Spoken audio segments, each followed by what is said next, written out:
Hi guys. Hello. Hello. I don't have a lot of time, so I'd like to jump straight into it. After going to hell and then the tour that goes along with it, when did the process, so to say, start up for Who Are You Selling For? Pretty immediately. Okay. We toured Going to Hell for about 2 years straight, and so when we got off tour, we were all itching for new material, so Ben and I jumped right into the writing process pretty immediately. Okay. Day one after Yeah. touring, Is that a comfortable way of doing things because you've just finished one? Is that drive continuous in a way to keep writing and to keep being creative? They're two completely different things. Okay. I think writing brings on a catharsis.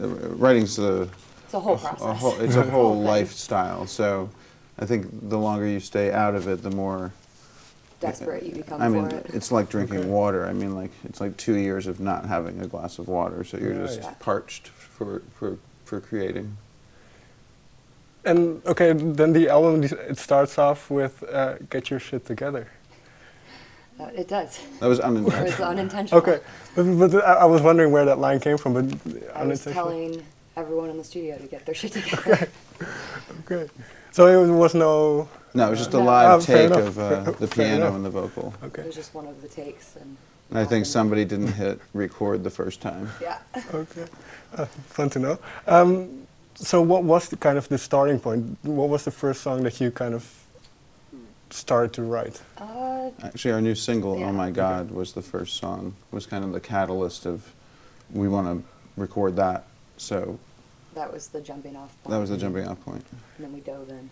Do you remember what sparked that track? It was kind of a stream of consciousness of me writing. That, I mean, it had a billion verses, and we kind of had to cut it down and hone it in. But I was in some sort of mood, and it was a very much like a journal, stream of consciousness thought process. Okay. And in terms of, do you discuss then amongst each other kind of what that song will be about or how it will have to turn out? Well, that song in particular, she mostly wrote, so it was more of a. I think when a song like that comes along, and it's almost like a Dylan song. It's lucky. It's very symmetrical. It's very poetic. It works. It has framework. It has everything. So she comes in and goes, "I have this song," and so it's put a riff behind it and call it a day. And you say this track was kind of the catalyst. So when did it become clear what the album would be or should be? I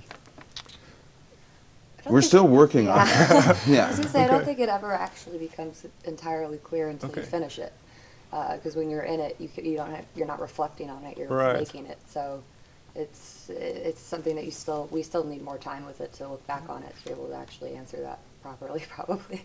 But so now in hindsight, still no kind of feeling that it Well, it's conjures not up? hindsight yet. I think we're still Yeah, in the we're thick still of in it. it. Okay. But I think we're realizing what we made. Yeah, I think we do. Yes. I think we're getting there. we're getting there. And does playing the tracks live then have an influence on how you feel about them? Well, it certainly is fun to play new material, and there's certainly some new favorites off this record that we enjoy. No, but writing. it's quite. They do.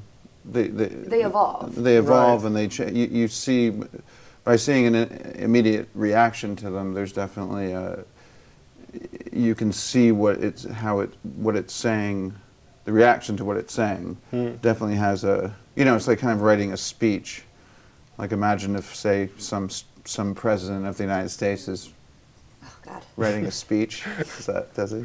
But then until you say it, you don't know how either How it's intelligent wrote. or stupid Yeah. it sounds. Until you actually speak it out loud Yeah. and see a reaction, you don't actually know, because it's just yours, and then suddenly everyone Sure. else's. So the songs evolve. They're moving organisms that, even though the recording is finished, the song is finished, but the longer you sit with it, the more you play it, each night it's a little different. Even though you're playing the same material, Sure. it's kind of an ever-moving organism, which is what's so cool about music. That's way better than my president of the United States speech writing answer.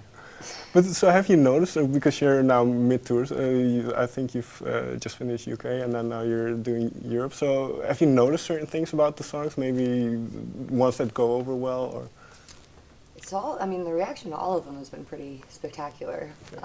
So it's hard to pick just one. I mean, we have our favorites that we look forward to every night. The hard part is our set's gone from, you know, an hour and 15 minutes to almost 2 hours because we want to play all of it. Yeah. So and it seems But we like the have- audience wants to hear all of it. Well, we have 3 records now, so before, you know, before we were filling it in with covers just to make a set time that was reasonable, and now we have all this material to choose from. So it does make for a fun show though, because we can switch it up.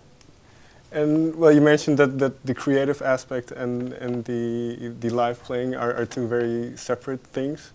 So when you're in the studio, do you think about the live show? We don't No. actually, Okay. not at all. No, it doesn't even kind of cross our mind. No. Which I don't know if that's a good thing or a bad thing, but it Well, doesn't. they're almost completely 2 different. They're 2 different art forms. Yeah, it's almost 3 different art forms. First is the songwriting itself. If it's you know, if you can't play it and sing it all the way through with just an acoustic and have it be a good song, then you should probably scrap it. It doesn't even get to the recording Right. studio. And then the studio itself is, you know, playing it and putting it on record, and that's a whole different process. And then taking that record and translating it live is a whole another process. Okay. So it's like 3 stages. And then all equally enjoyable? All the writing's I think the most enjoyable, just 'cause It's the most. it's the most rewarding. Rewarding. Because when you Well- finish, well, so is playing live. It's hard to pick. They're all awesome in different ways. Yeah. Right. And obviously some of the songs are very personal to you, I believe. So is there a cathartic element? Is there a certain kind of needing to get it off your chest? Yeah, I mean, I think not every song comes that way, but some of them do. I think the songwriting is it's therapeutic in one way. I mean, it's kind of why I started writing when I was Sure. very young. You know, it started as like journals that turned into poems that turned into songs. But then there's the whole element of sharing it with the world, which becomes Right. this very kind of strange Yes, it does. insight to your own self that you're showing everybody. So when you're Sure. doing it at home, and It's yours. It's yours, and then when it's put out, It no longer belongs to you. but you have to put it out in order to do it for a living, so you can sit at home all the time and write And it. do it. Yeah.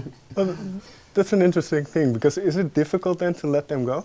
To let them go into the world? Very. It's Yeah. it's a very strange feeling. Anytime Okay. something gets released, it's very weird. And especially when they are very personal and very close to you. So I can imagine that can be quite difficult. So is there maybe a track on the record that was very personal to you that you felt like, I'm not sure if we should release it? Well, I mean, they all are, so it's hard to pick just Okay. one. But I mean, our new single, "Oh My God," is very personal. It's overt. It's very overtly overtly. personal. The Devil's Back's very personal. So I mean, they all are though. So it's hard to pick just one. But it is you kind of just have to not think about it. Okay. You kind of just have to go, okay, it's done, move on, it's out, and then you don't attach that feeling that you had when you were writing it to it once it's released necessarily.